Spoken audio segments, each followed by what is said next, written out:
ہمارے نبی پاک صلی اللہ علیہ وسلم کو اللہ نے سارے عالم کے لیے بھیجا، سارے انسانوں کے لیے بھیجا، سارے جنات کے لیے بھیجا، جانوروں چرند پرند کے لیے بھیجا۔ آپ کی چھوٹی سی عمر تھی، پتھر کے پاس سے گزرتے تھے، آواز آتی السلام علیک یا رسول اللہ۔ آپ درخت کے پاس سے گزرتے تھے، آواز آتی السلام علیک یا رسول اللہ۔ عرب کے تاجروں کا قافلہ شام جا رہا تھا، تو وہ زرقا میں وہاں ایک راہب رہتا تھا، بحیرہ، پڑی آپ پر۔ حضرت ابو طالب ان کو کہنے لگا تمہارے قافلے کا سردار کون ہے؟ انہوں نے کہا یہ ابو طالب۔ کہا تمہاری کل دعوت ہے۔ کہا تم نے پہلے تو آج تک نہیں کی، ہم یہاں سے گزرتے ہیں، کا ایک کام ہے۔ اگلے دن اس نے درخت کے نیچے سب بیٹھ گئے، کھانے کا انتظام۔ اس نے ایسے طائرانہ نظر ڈالی تو آپ نظر نہیں آئے۔ کہنے لگا سارے موجود ہیں؟ کہا نہیں، ایک بچہ ہے، وہ اونٹ چرانے گیا ہوا۔ تو کہنے لگا اسی کی خاطر تو تنوں کو آ رہے ہیں، تو تنوں کہاں پوچھنا ہے، بلاؤ اسے۔ اب آپ کو بلایا گیا۔ جیسے اب یہ ہال بھر جائے تو برآمدے میں سامعین بیٹھ جائیں گے، تو آپ تشریف لائے تو چھاؤں ساری لوگوں نے بیٹھ کے کور کر لی تھی، تو دھوپ تھی، تو آپ نے پہلے یوں ایسے کر کے دیکھا تو چھاؤں بیٹھنے کی جگہ نہیں تھی، آپ دھوپ میں بیٹھ گئے۔ جو ہی آپ دھوپ میں بیٹھے، چند شاخوں نے تیزی سے اوپر آ کر آپ پہ سایہ کر لیا۔ تو بحیرہ یہ دیکھ رہا تھا، تو وہ کہنے لگا اس بچے کا باپ کون ہے؟ ابو طالب فرمانے لگے میں ہوں۔ کہا جھوٹ بولتے ہو، اس کا باپ مر چکا ہے۔ کہنے لگے ہاں وہ میرا بھائی تھا، لیکن یہ مجھے اپنے بچوں سے زیادہ محبوب ہے۔ تو اس نے سے آپ کی آنکھوں کو دیکھا، اس میں سرخ ڈورے تھے۔ کہا یہ سرخ لکیریں اس کے آنکھوں میں مستقل ہیں یا سفر کی وجہ سے؟ کہا نہیں، مستقل ہیں۔ پھر اس نے آپ کی کمر کو کرتا اٹھا کے دیکھا تو مہر نبوت۔ کہا یہ اس دنیا کا آخری نبی ہے، اس کو یہیں سے لے کر واپس چلے جاؤ، ورنہ یہود دیکھیں گے تو قتل کر دیں گے۔ تو اس چھوٹی عمر میں آپ پیدا ہوئے تو حضرت عبد الرحمن بن عوف کی والدہ تھی، شفا ان کا نام تھا، انہوں نے آپ کو لیا گود میں۔ آپ پیدا ہوئے تو بچہ پیدا ہوتا ہے تو اس کی ناف اور آنت، ماں کی آنت سے ناف جڑی ہوتی ہے، ختنہ نہیں ہوتا، اور اس کے پیدا ہونے سے پہلے گندا پانی نکلتا ہے، پھر گندگی نکلتی ہے، اس میں بچہ پیدا ہوتا ہے۔ جب آپ تشریف لا رہے تھے تو آپ کے ساتھ ایک قطرہ ماں کے پیٹ کی گندگی کا نہیں نکلا۔ جب آپ جو باہر آ رہے تھے کمرے میں خوشبو پھیل رہی تھی، وہ بچے کے پیدا ہونے کے ساتھ وہ گندگی ہوتی ہے، بدبو ہوتی ہے، خوشبو پھیل رہی تھی۔ جب اس کی نظر پڑی آپ کی ناف پر تو وہ کٹی ہوئی تھی، آنت سے جدا تھی، باہر کینچی سے نہیں کاٹنے پڑی۔ اس کی نظر پڑی آگے تو آپ کا ختنہ ہوا تھا ماں کے پیٹ سے، ختنہ کروا کے نہیں آئے۔ اور جو ہی آپ نے انہوں نے ان کو اٹھایا اور حضرت آمنہ کے پہلو میں لٹایا، اس بچے کی عمر 15 منٹ ہے، 20 منٹ ہے، تو آپ نے ایسے کروٹ بدلی اور سجدے میں سر رکھا اور ہاتھ اور گھٹنے ٹیک دیے۔ اوندھے منہ نہیں ہوئے کہ اوندھے منہ نہیں، پورا سجدہ کیا۔ تو ماں بھی تھر تھر کانپنے لگی اور دائی بھی ایک ہی بنی۔ تو آپ نے لمبا سجدہ کر کے ایسے دونوں ہاتھوں پر اپنی چھاتی کو اٹھایا، آسمان کو دیکھا، سیدھے ہاتھ کو اوپر کیا اور شہادت کی انگلی کو ایسے کیا تو پوری چہار طرف نور ہی نور پھیل گیا۔ آپ گرے اور پھر بچہ یہ پیغام لے کر آئے کہ میں کچھ زندگی لے کر آیا ہوں جس میں نماز بہت بڑی چیز ہے، سجدہ بہت بڑی چیز ہے۔ بڑے درد کی بات ہے کہ امت کا 80-90% نماز چھوڑ چکا ہے، اور کچھ ایسے نادان ہیں جو کہتے جی نماز دل دی ہوندی ہے، اگر روٹی بھی دل دی کھا لیا کرو، نماز تو جی دل دی ہوندی ہے، کہ ہماری طرف ہیں بہت جاہل ایسے لوگ۔ تو آپ نے لمبا سجدہ کر کے نماز کا پیغام دیا، اور جب آپ دنیا سے جا رہے تھے وہ بھی 12 ربیع الاول تھا، پیر کا دن تھا، اور زوال سے پہلے کا وقت تھا، اور آپ کے آخری الفاظ تھے حضرت عائشہ کے سینے پہ سر رکھے ہوئے، الصلاۃ الصلاۃ الصلاۃ، میری امت نماز نہ چھوڑنا، نماز نہ چھوڑنا، نماز نہ چھوڑنا۔ جعلت قرۃ عینی فی الصلاۃ، نماز۔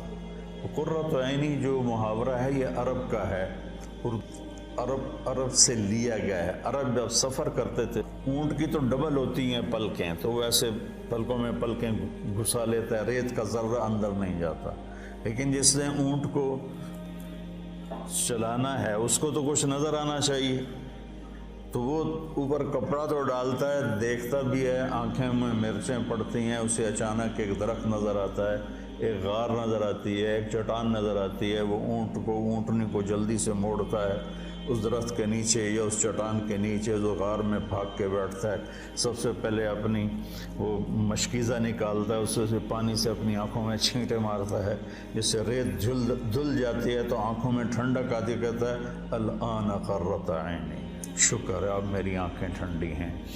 یہ ہم اردو میں اس کی طاقت نہیں سمجھ سکتے، کیونکہ ہماری تو ریت آنکھوں میں کبھی پڑی کوئی نہیں۔ بچپن میں ہم کھیل رہے تھے تو مجھے نا چینی کی ضرورت پڑی، پتہ نہیں کھیلتے کھیلتے کوئی شربت بنا رہے تھے، تو وہ منڈیر کے اوپر سارے نمک، مرچ، چینی، مسالہ، تو میرا قد اتنا چھوٹا تھا کہ میرا ہاتھ اوپر نہیں پڑتا تھا، تو میں نے ایسے یہ پنجوں کے بل کھڑے ہو کر ایک ڈبے کو ہاتھ ڈالا، تو وہ الٹا ہو کے جو میرے منہ پہ گرا وہ مرچیں تھیں، تو میری آنکھیں جو مرچوں سے بھری، ساری رات میری روتے روتے گزری، اور میری ماں میری آنکھوں میں پانی ڈال ڈال ڈال ڈال تھک گئی، اور میں ساری رات تڑپ تڑپ کے گزار دی، میری نیند وہ آنکھوں میں ہی کٹ گئی۔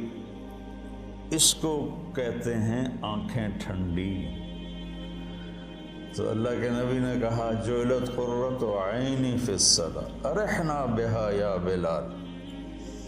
تو ہم سب جو لوگ ہیں نا، جن کو ہمیں لوگ دیندار کہتے ہیں، علماء کہتے ہیں، یا ویسے تبلیغی کہتے ہیں، تصوف والے، خانقاہ والے کہتے ہیں، یہ رواج کی نماز پڑھتے ہیں، اور یہ بھی فریضہ ہے۔ اس کا مطلب یہ نہیں کہ اس کا ہمارے دل میں اس کی کمی آئے، یہی مطلوب ہے، لیکن آنکھوں کی ٹھنڈک بن جائے نماز، اس کے لیے مزید کوشش کرنی پڑتی ہے۔ تو تم میرے بچے بیٹھے ہو، میں تمہارے سامنے کوئی فخر کی بات نہیں کرتا، تو 20-25 سال سے نفل پڑھتے پڑھتے پڑھتے پڑھتے پڑھتے سر درد کا شکار ہوا، پھر بھی نہیں میں پڑھتا ہوں، میں میرے اللہ کے درمیان، مجھے اب نماز کی لذت اللہ نے دے دی، میرا نماز میں دل لگتا ہے، میں نہ پڑھوں مجھے بے چینی، نوافل سر درد کے ساتھ بھی میں لگا رہتا ہوں، مجھے اچھا لگتا ہے، میرا دل لگتا ہے۔ جعلت قرۃ عینی فی الصلاۃ، نماز لے کر آئے، نماز دے کر گئے، آتے ہی سجدہ کیا، جاتے ہوئے اعلان کیا نماز نہ چھوڑنا، نماز نہ چھوڑنا، اور نماز ہی چھوٹ گئی۔ نماز پانی ہے یا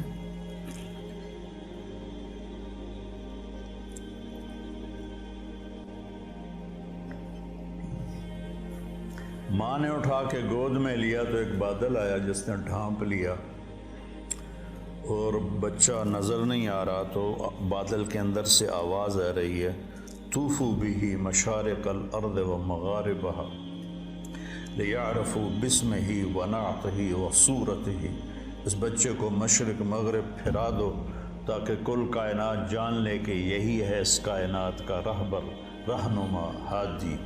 مضت الدہور فما اتینا بمثلہ ولقد اتی فعجزنا عن نظرائہ، یہ متنبی نے نا سیف الدولہ کو بیوقوف بنایا تھا،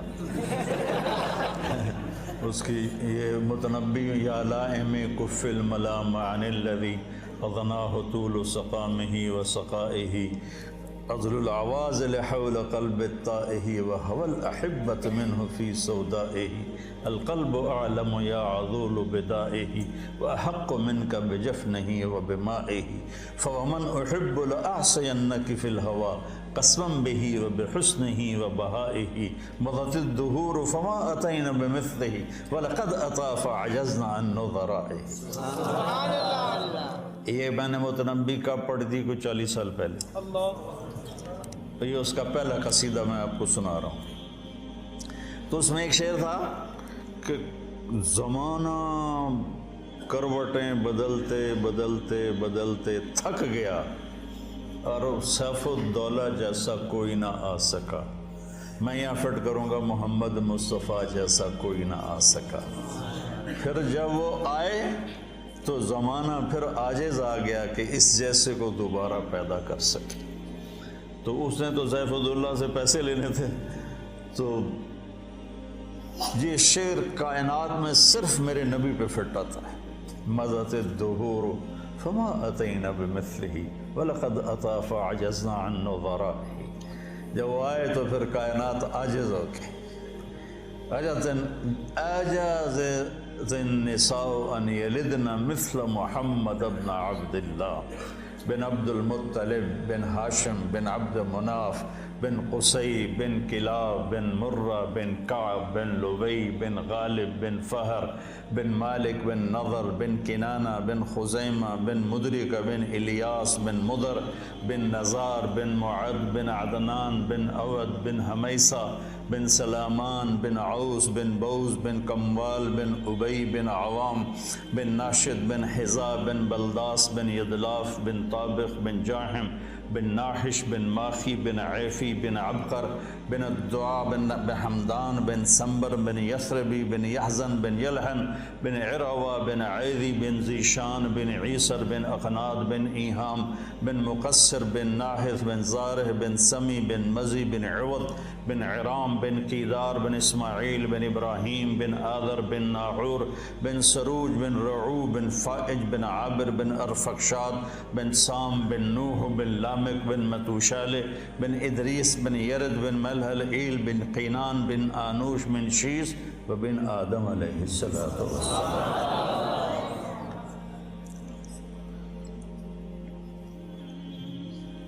تم تو سارے بے ذوق ہو. میں نے تنزانیہ میں بیان کیا. تنزانیہ میں اجتماع تھا. کالے ان پڑھ بیچارے اور اکثر ایسے تمہاری طرح نوجوان, ان کے چہرے کالے, دانت سفید. جب ہنستے تھے نا تو لگتا تھا اندھیرے میں بلب جل رہے ہیں. تو میں نے بیان کے دوران سیرت بیان کرتے ہوئے کہا اب میں آپ کو اپنے نبی کا نسب سناؤں. ترجمان کے ذریعے کو سنو. جب میں نے بن آدم کہا تو چیخوں سے سارا حال گونج اٹھ اور اچھل اچھل کے گر رہے تھے اور بے ہوش ہو رہے تھے. مجھے اپنا بیان بند کرنا پڑا اور تشکیل کرنی پڑی. اس قدر میں نے ان میں جوش دیکھا اور جذبہ دیکھا. سوڈان میں بے ہوش ہو کے گر گئے, واقعی بے ہوش ہو کے گر گئے. مجھے پونے گھنٹے بعد بیان روکنا پڑا. ایسے ہی صومالیہ میں, ایسے ہی جبوتی میں اور ایسے ہی تنزانیہ میں عجب ایمان کی لہر دیکھی. ان میں چاڈ میں جہاں انسان تھوڑے ہیں کرلے زیادہ ہیں تو وہ ایسے ایسے کر کے دیکھتے ہیں. اتنے بڑے بڑے ہوتے ہیں, اتنے بڑے بڑے.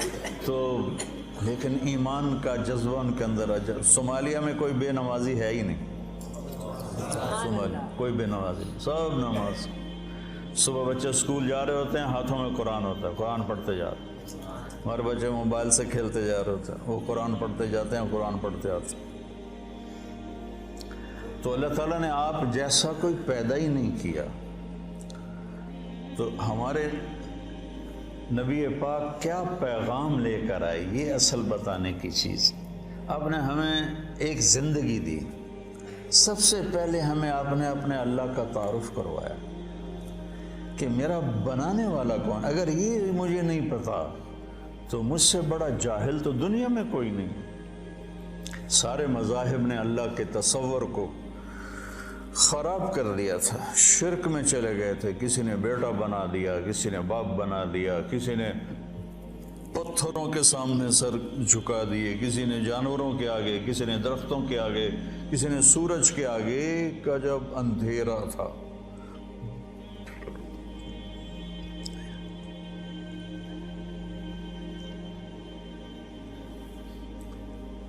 ہم سے پہلے تھا عجب تیرے جہاں کا منظر، کہیں معبود تھے پتھر کہیں مسجود شجر۔ یہ شکوہ میں اقوال رحمۃ اللہ علیہ کہتے ہیں نا، کیوں ضیاء کار بنوں سود فراموش رہوں، فکر فردا نہ کروں محو غم دوش رہوں، نالے بلبل کے سنوں ہما تن گوش رہوں، ہم نوا میں بھی کوئی گل ہوں کہ خاموش رہوں۔ تو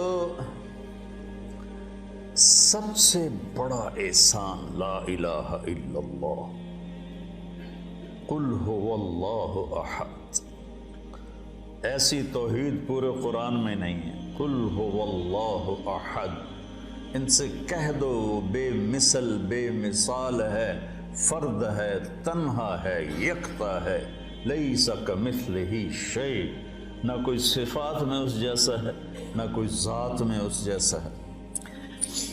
یہ کاف زائدہ لکھا ہوا ہے جلالین میں، جہاں تک مجھے یاد ہے کاف زائدہ یعنی تحسین ہے، لیکن جب کسی کو صفات میں تشبیہ دی جاتی ہے تو کاف لاتے ہیں، جب ذات میں تشبیہ دی جاتی ہے تو مثل لاتے ہیں۔ یہاں بھی متنبی پھر یاد آ گیا کہ شمس فی کبد السماء وضوءها یغشی البلاد مشارقا ومغاربا، میرا سیف الدولہ سورج کی طرح ہے۔ یہ اقتدار میں تشبیہ دی جا رہی، تو صفت میں تشبیہ ہے تو کاف۔ کالبحر یغرف للقریب العالیہ جودا ویبعث للبعید سحائبا، یہاں سخاوت میں تشبیہ دی جا رہی ہے تو سمندر کہہ دیا کہ میرا بادشاہ سمندر ہے، میرا بادشاہ سورج ہے۔ کالبدر حیث اتجہت رأیتہ یہدی الی عینیک نورا ثاقبا، میرا بادشاہ چاند ہے، جدھر دیکھے گا نور ہی نور پھیلاتا ہے۔ یہ بیوقوف بنانے کا طریقہ ہے۔ تو اور جب ذات میں تشبیہ دی جائے تو پھر مثل آتا ہے۔ انس سروجی، ابو زید سروجی پر وہ سارے مقامات ہیں۔ انس سروجی وہذا ولدی، اب وہ ذات میں تشبیہ لانے لگا ہے، صفات میں نہیں۔ والشبل فی المخبر مثل الاسد، شبل شیر کا بچہ، وہ کہتا میں سروجی ہوں، یہ میرا بیٹا ہے، اور شیر کا بیٹا بھی شیر کے مثل ہوتا ہے، کل اسد نہیں، مثل الاسد۔ تو اس آیت میں اللہ بڑا خوبصورت بات کر رہا ہے کہ نہ تیرے رب کا صفات میں کوئی مشابہ ہے، نہ ذات میں کوئی مشابہ ہے، صفات میں بھی بے بدل ہے، ذات میں بھی بے بدل ہے۔ اللہ الصمد، سب اس کے محتاج ہیں، کوئی اس کا سب اس کے محتاج ہیں، وہ کسی کا محتاج نہیں۔ لم یلد، کسی کا وہ باپ نہیں، لم یولد، کسی کا وہ بیٹا نہیں، ولم یکن لہ کفوا احد، کوئی اس جیسا نہیں۔ اللہ نام ہے، ہم خدا کہتے ہیں، نہ کہا کرو اللہ کہا کرو، کہو آسمانوں تک نور پھیل گیا، کیونکہ اللہ نے اپنا نام اللہ رکھا ہے۔ خدا تو فارسی کا لفظ ہے، دو لفظوں سے بنا، خود جس کو کسی نے بنایا نہ ہو، اور اللہ کے تمام صفاتی نام پر چھایا ہوا ہے۔ الملک ہو، قدوس ہو، سلام ہو، مومن ہو، مہیمن ہو، عزیز ہو، جبار ہو، متکبر ہو، خالق ہو، باری ہو، مصور ہو، غفار ہو، قہار ہو، وہاب ہو، رزاق ہو، فتاح ہو، علیم ہو، قابض ہو، باسط ہو، خافض ہو، رافع ہو، معز ہو، مذل ہو، سمیع ہو، بصیر ہو، حکم ہو، عدل ہو، لطیف ہو، خبیر ہو، حکیم ہو، عظیم ہو، جلیل ہو، قدیر ہو، علیم ہو، رشید ہو، غفور ہو، جتنے میرے رب کے صفاتی نام ہیں، واجد ہو، ماجد ہو، واحد ہو، احد ہو، صمد ہو، قادر ہو، مقتدر ہو، مقدم ہو، مؤخر ہو، اول ہو، آخر ہو، ظاہر ہو، باطن ہو، والی ہو، متعال ہو، بر ہو، تواب ہو، منتقم ہو، عفو ہو، رؤوف ہو، مالک الملک ہو، ذو الجلال والاکرام ہو، مقسط ہو، جامع ہو، غنی ہو، مغنی ہو، فتاح ہو، علیم ہو، قابض ہو، باسط ہو، رافع حافظ ہو، خافظ ہو، حلیم ہو، رشید ہو، حنان ہو، منان ہو، غفور ہو، رحیم ہو، رحمان ہو، رحیم ہو، جتنے میرے اللہ کے صفاتی نام پہ سب پہ ایک آتا ہے اللہ۔ یہ پٹھان خدا کو بھی خدا پاک کر دیتے ہیں، اس میں بھی امالہ کر دیتے ہیں، خدا دا پارا، خدا دا پارا۔ ارے بھائی اللہ اللہ ہے، اللہ اللہ ہے، اللہ اللہ ہے۔ جو نور لفظ اللہ میں ہے